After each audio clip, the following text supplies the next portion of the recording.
Bom dia, meu caro Hudson. Tudo bem, Hudson? Bom dia, Oliveira, meu amigo, como você tá? Uma Tudo segunda-feira ensolarada, diferente da última semana que nós começamos com sol nossa entrevista e acabamos com chuva. Que maluquice, hein, meu amigo? Tô lembrado daquele comentei. Começo com o Hudson falando: o sol está batendo no seu rosto aí. O que acontece, Hudson? Hudson Oliveira, tá aqui, tô buscando uma sombrinha. Daqui a pouco, como diz o caipira, um pé d'água, né, meu amigo? Surpresas da natureza moderna. Maravilha. Que região da cidade você está, Hudson?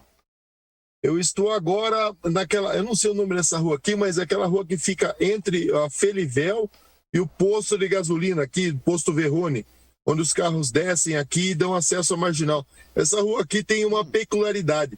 Essa rua aqui, os moradores dela sofreram muito com um pancadão aqui. Essa aqui era uma rua que aconteceu pancadão. As pessoas aqui frequentavam um posto de gasolina, depois que o posto fechava, eles invadiam essa via aqui e foi assim, problemático pra gente, mas hoje, graças a Deus aqui, esse pessoal aqui pode dormir, porque não tá mais acontecendo esse pancadão, fizemos algumas mudanças na lei de trânsito aqui, na regulamentação, e hoje a coisa aqui tá bem tranquila. Você sabe que tem, o papel do editor não é fácil também, né? O editor, ele vai tentando mesclar e não ser repetitivo nas notícias para que o formador de opinião possa ter tranquilidade nas suas análises. De repente fala: pô, Oliveira, toda segunda-feira o mesmo assunto. Então eu peguei um assunto aqui e tirei fora da sua pauta. Falei: o Hudson é especialista nesse assunto, mas vou tirar fora da pauta do Hudson, vou colocar como um texto normal, trabalhar a imagem, e eu fiz isso. Mas já que você tocou no assunto, eu sei que você está bem à vontade para falar. Você viu o final de semana? Não está na tua pauta, não, está aqui na minha. Um pancadão com mais de 400 pessoas foi interrompido na Avenida Itavuvu, gente, na Avenida Itavuvu, Zona Norte de Sorocaba, na madrugada de ontem. A festa clandestina foi flagrada durante a operação integrada entre a Guarda Civil e a Polícia Militar para combater esse evento. Ainda na ação, 4 estabelecimentos foram fechados. Segundo a GCM, no local haviam dezenas de automóveis e aproximadamente 50 motocicletas. Ainda conforme a Guarda Civil, a aglomeração foi estendida aí por toda a avenida, impedindo o trânsito de veículos. Bloqueava inclusive o corredor exclusivo do uso do transporte coletivo. Vamos dar uma olhada, deixa eu ver aqui, como eu não estava preparado para o Hudson, né? Eu fiquei, deixa eu abrir aqui para o Hudson a imagem do local. Tá aí a imagem, Hudson. Essa é a imagem dessa ocorrência, o pancadão com mais de 400 pessoas na Avenida Itavuvu. Vai falando em cima da imagem aí, Hudson. Oliveira, essa é uma cena que algumas pessoas não conhecem, tá? Mas é uma prática comum, esse tipo de invasão, de falta de respeito, de baderna, de falta de respeito às leis de trânsito, ao direito do outro de ir e vir, ao direito do outro de descansar.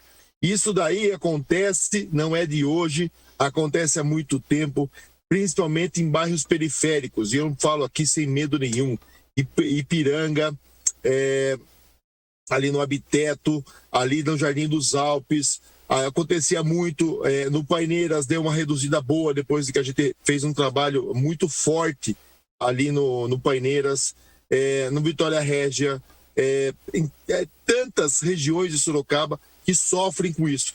Mas agora, porque apareceu na Avenida Itavuvu, ela chama um pouco mais de atenção, porque é uma via ali, uma artéria principal da Zona Norte. E aí as pessoas, aquela maquiagem que está se fazendo esse ano de combate ao pancadão, vai ver que não está sendo efetiva.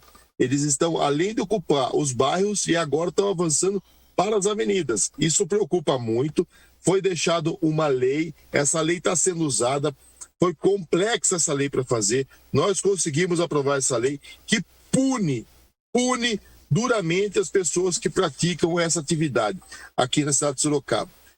No começo do ano não estava sendo aplicada essa lei, mas a gente sabe que agora, com essa situação, esse avanço dessa prática para avenidas, com certeza algo de mais duro tem que ser feito. E digo mais, não é só Polícia Militar e Guarda Municipal. Tem uma lei que foi aprovada, eu não sei de quem que é a lei de liberdade econômica, que deu agora carta de alforria para esses barzinhos que vendem copão para menor, que ficam 24 horas por dia praticando comércio, para camelô que vende álcool e coisas desse tipo.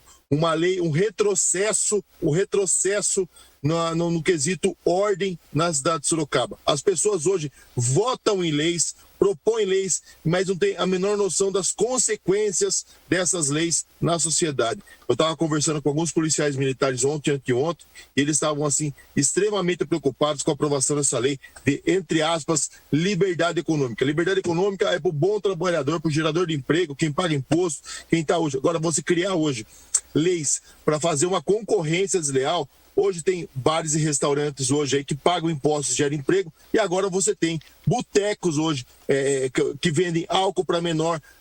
Viu? Tem, Oliveira, esses copão aí, você vê, não sei se você conhece essa nova prática da moçada, o tal copão. Eles utilizam de uísque de R$8 o litro. Isso é quase uma gasolina que os menores estão bebendo. E esses estabelecimentos hoje estão salvaguardados graças a essa lei imbecil que foi aprovada. Hudson Pessini, eu estava cometendo uma injustiça com o nosso público no momento em que eu não tinha colocado essa informação para você comentar, viu, Hudson? Eu fiquei, e agora eu vi que eu estava comentando, mas você sempre, sábio como sempre, trouxe o assunto aí à tona. Hudson, eu vou pegar o gancho dessa informação e entro na pauta agora, eu acho que acaba linkando. Foi protocolado na Câmara de Sorocaba um projeto de lei de autoria do vereador Vinícius Zait, do PRTB, que autoriza a celebração de convênio da Prefeitura com o governo do Estado de São Paulo por meio da Secretaria da Segurança Pública e do Departamento Estadual de Trânsito, DETRAN, delegando as competências de trânsito atribuídas ao município pela Lei 9.513/1997, que institui o Código de Trânsito Brasileiro. A proposta prevê a criação de gratificação especial a ser concedida a cada policial militar em exercício, exclusivo e integral do Batalhão de Polícia Militar do Interior, que realize fiscalização e policiamento de trânsito e tráfego nas vias do município correspondente a 12 UFEPs por mês, sem criar qualquer vínculo nem gerar qualquer outro direito ou obrigação de ordem contratual ao patrimônio. Mas eu me lembro também de uma lei que estava em tramitação na Câmara de Sorocaba, do vereador Hudson Pessini, alguma coisa nesse sentido, ou um convênio com o governo do estado, que concedia poderes à Polícia Militar para multa aos infratores de trânsito na cidade de Sorocaba. Eu quero, como cria-se tantas leis e acaba confundindo a gente, eu queria que você explicasse cada caso e a viabilidade das mesmas. Oliveira, existem leis que não servem para porcaria nenhuma. Nós chamávamos de capacete de homem-bomba, porque ela é totalmente inútil. A lei autorizativa, o executivo não precisa, se ele necessita de autorização da Câmara para fazer algo, ele manda um projeto de lei pedindo essa autorização para a Câmara. Agora, você, Câmara, autorizar o Executivo a fazer alguma coisa? Não, o Executivo faz se ele quer, ou dependendo da articulação que é feita. Essa parte do convênio de trânsito, como você disse, ele é feito uma celebração entre o governo do Estado e o município. O município que fala poder executivo do Estado, poder executivo do município. Essa firula que se está se fazendo no meio é só para ganhar visibilidade política. Não tem a menor necessidade da Câmara, no caso. Aí sim, se as duas partes, Estado e município, quiserem fazer um convênio e aí passar pela Câmara um projeto de lei do Executivo para ser votado, aí eu concordo. Agora, inverter isso daí para ganhar visibilidade é um projeto que não adianta nada. A gente está correndo com isso faz tempo. Era para ter sido assinado o ano passado isso daí. Só não foi assinado porque não era um ano eleitoral e esse convênio ele gera valores, porque as multas que serão arrecadadas com o trabalho da Polícia Militar, parte dessas multas ficam para a Polícia Militar comprar equipamento, comprar bafômetro, comprar equipamento para a Rocan, comprar até moto, alugar a moto para a Rocan, se quiser. Mas isso depende de um convênio entre Estado e município. Câmara Municipal seria uma última etapa depois que a celebração feita, se houver necessidade de aprovação na Câmara. Você está entendendo, Oliveira? Mas se inverte isso daí. Eu autorizo a Prefeitura a fazer, mas a Prefeitura já está fazendo, sem autorização nenhuma. Então, esses projetos autorizativos, eu autorizo a Prefeitura a fazer o bueiro ecológico, eu autorizo a Prefeitura a colocar lâmpada de LED, eu autorizo a Prefeitura a colocar container na cidade. É um negócio que a população tem que parar de cair nessas pegadinhas, tá? Porque essas coisas dependem do Poder Executivo. Tudo que gera despesa não pode ser partido da Câmara. A Câmara não pode gerar despesa para o município. E todas essas coisas geram despesas para o município. Então, para não falar que é um projeto de lei criando uma situação que é totalmente inconstitucional, eles colocam o projeto de lei como autorizativo, que não serve para nada, para porcaria nenhuma. Tá certo, Hudson Pessini. Tem coisas que a gente... Se fosse no meu pé de ouvido, o Hudson falaria uma palavrinha que tem 5 letras, né? Que começa com P e termina com A. Porque... ou seja, o projeto ele não é até inconstitucional, porque ele gera despesas? Então, ele seria inconstitucional se o projeto fosse não autorizativo. Aí ele seria um projeto correto, mas se fosse partido do Executivo. O que eu estou falando. O autorizativo faz se quiser, então. O autorizativo não serve para porcaria nenhuma. Não tem nada. É como se eu autorizasse as pessoas a passar no sinal verde no semáforo. Exato. É uma coisa que já acontece, que já vai acontecer, mas aí alguns vereadores, muitas vezes, que não conseguem desenvolver um trabalho concreto, sólido, acabam se escorando nesses projetos autorizativos, entendeu? Existe, sim, o trabalho de articulação. Eu, no caso, fiz reuniões com o Coronel Agrela, e falo isso com maior transparência, que não foi escondido, o Major Aro, Major Douglas, essas pessoas aí que estão envolvidas com o 7º Batalhão de Sorocaba. A nossa intenção era com que o governo do estado de São Paulo aprovasse o convênio para a cidade de Sorocaba. Porque quem vai autorizar a prefeitura utilizar-se das ferramentas do Estado, no caso do policial, que é escorado no Estado de São Paulo, seria o governo do Estado de São Paulo, e não a Câmara Municipal. Correto. Então, as coisas estão invertidas. Então, para não dar inconstitucionalidade, coloca-se o nome autorizativo, porque ela não está impondo. Se ela impor a despesa, é inconstitucional. Entendi. Se colocar autorizativo, é um negócio que não serve para porcaria nenhuma. E tem aquela história também, né, Hudson? Muitas vezes, não estou falando nesse caso, jamais, né? Nem tocando nesse ponto. Mas o vereador tem uma determinada proximidade com alguns setores da prefeitura.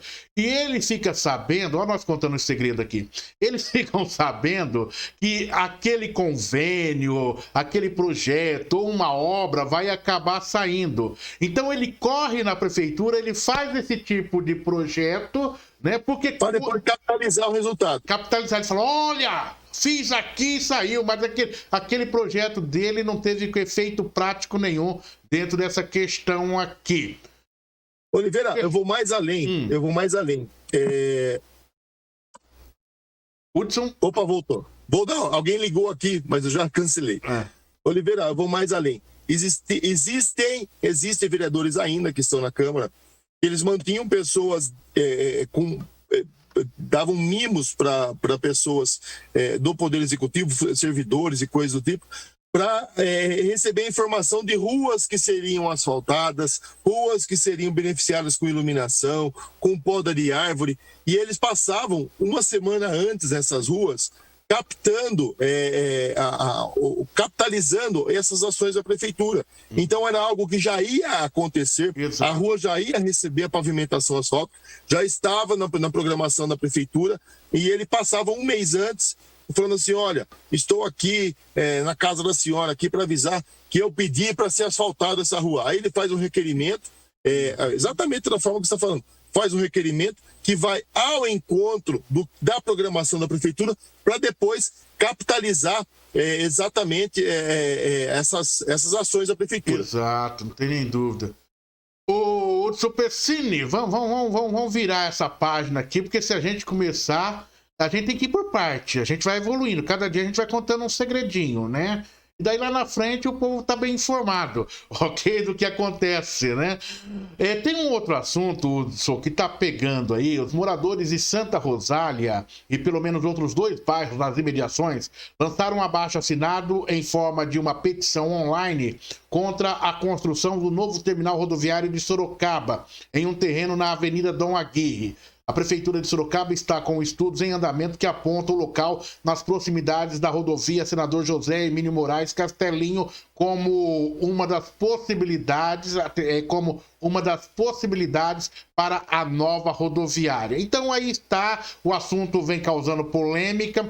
Eu conversei informalmente com o presidente da URBS, o presidente Franquin. Ele disse, Oliveira, não tem nem projeto, ou seja, eles nem conhecem o projeto, não sabem nem do que se trata em si, já estão questionando o tamanho da área, não sabem nem que, aí olha, antecipar, que não será horizontal e sim vertical, num novo conceito. Nós estamos querendo construir ali justamente porque fica num ponto estratégico de entrada e saída da cidade e diminui a quilometragem rodada e isso pode atrair outras empresas para a cidade de Sorocaba. O assunto está lançado. Você conhece bem desse cenário. Eu já vi, inclusive na gestão Crespo, se falar na construção da nova rodoviária naquele prédio da Gerdau, ali próximo também da rodoviária, né? Apresentaram projetos pra gente. E aí, Hudson, a opinião é sua. Oliveira, eu fiz uma audiência pública porque as pessoas que moram e que trabalham na região circunvizinha à atual rodoviária, eles estavam preocupados porque ali, toda vez que falha o centro de triagem que fica na rodoviária, que faz um levantamento das pessoas que estão sendo mandadas para Sorocaba de outros municípios. A gente sabe que isso acontece. Cidades circunvizinhas acabam colocando pessoas em situação desfavorável, economicamente falando. Falou, toque uma passagem, vai para Sorocaba lá e lá eles vão cuidar de você. E vão despejando pessoas aqui, e Sorocaba tem um limite, não só humano, mas orçamentário, de dar assistência social. E o que aconteceu com a cidade de Sorocaba? Ela vem dia após dia tendo problemas aí de aumento de pessoas em situação de rua. Então, nenhum bairro hoje, visto o que acontece com a atual rodoviária e com a desvalorização imobiliária, o aumento da violência, dos índices criminais em volta da rodoviária, nenhum bairro hoje quer abrigar uma rodoviária. É o que acontece com a Santa Rosália. A Santa Rosália hoje fala assim, aquele problema hoje que está lá no centro de Sorocaba vai vir para cá, então eles começam a ter esse repúdio. Você falou muito bem, na época tive uma audiência pública presidida por mim. Quem foi lá foi o então secretário Fioravante, apresentou o projeto da nova rodoviária, que seria ali do lado do Rio Sorocaba, onde é a antiga Gerdau, e também foi a Vilares ali, né? Foi a Vilares, depois foi Gerdau e agora está fechado. E aconteceu uma desapropriação e pior, prometeu-se, isso está gravado, prometeu que até o fim do mandato passado a nova rodoviária já estaria funcionando. Nem um prego foi colocado naquele espaço, nada andou, apesar de ter o projeto. Sim, o projeto eu vi, eu posso ver se eu consigo depois esse projeto, eu acho que eu devo ter no meu celular, da mudança viária, da Marginal Direita, os novos viadutos, um desvio ali entre a Marginal e Afonso Vergueiro por trás da estação.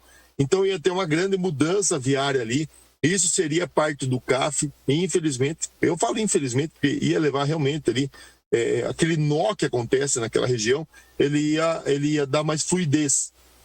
E eu achava uma boa, porque ali era para receber o trem do estado de São Paulo, que ia ligar Sorocaba ao estado de São Paulo, que na última hora tiraram Sorocaba do plano, e os nossos deputados dormiram, infelizmente dormiram, falaram que ia tomar uma ação depois, contra isso, contra aquilo, para reverter, não fizeram nada, só falaram.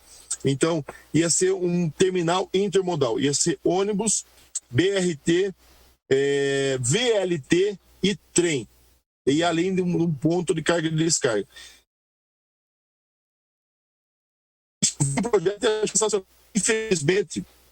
Opa, travou? Voltou. 5 milímetros, é 1 milímetro de um centésimo de segundos aí. Pode ir.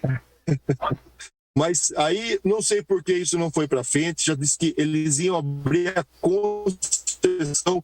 A nossa rodoviária, as pessoas não sabem disso. Ela não é da prefeitura, é um órgão privado que ganha a concessão de explorar a rodoviária por 30 anos. Para você ter uma ideia, esses 30 anos venceu em 1998.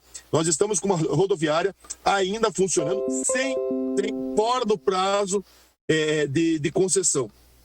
Então, por isso que eu tendo essas informações, comecei a provocar. Falei, está na hora da gente ter uma nova rodoviária. O concessionário ele vai explorar, está muito além do que foi combinado. Essa é a parte difícil. E agora vem essa mudança toda. Falaram primeiro de tudo que falaram que ia para a região da Aparecidinha. E agora a gente vê que não.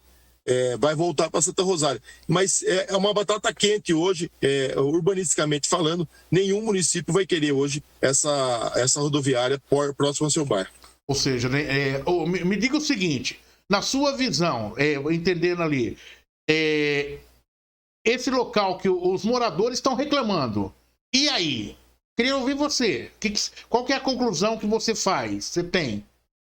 Eu acho que todo e qualquer aparelho que venha a ser instalado pelo poder público deve ser feito o impacto e o estudo urbanístico, desde que seja uma entidade assistencial, uma escola, um posto de saúde. Você perguntar para a população circunvizinha se a comunidade daquele local de fato quer aquilo, quer abraçar aquilo, ou por que não quer abraçar. Agora aqui, nós estamos num ponto de pegar essas pessoas que fizeram esse abaixo-assinado na Santa Rosália e falar assim, por que vocês não querem? E ver se esse porquê dá para ser sanado.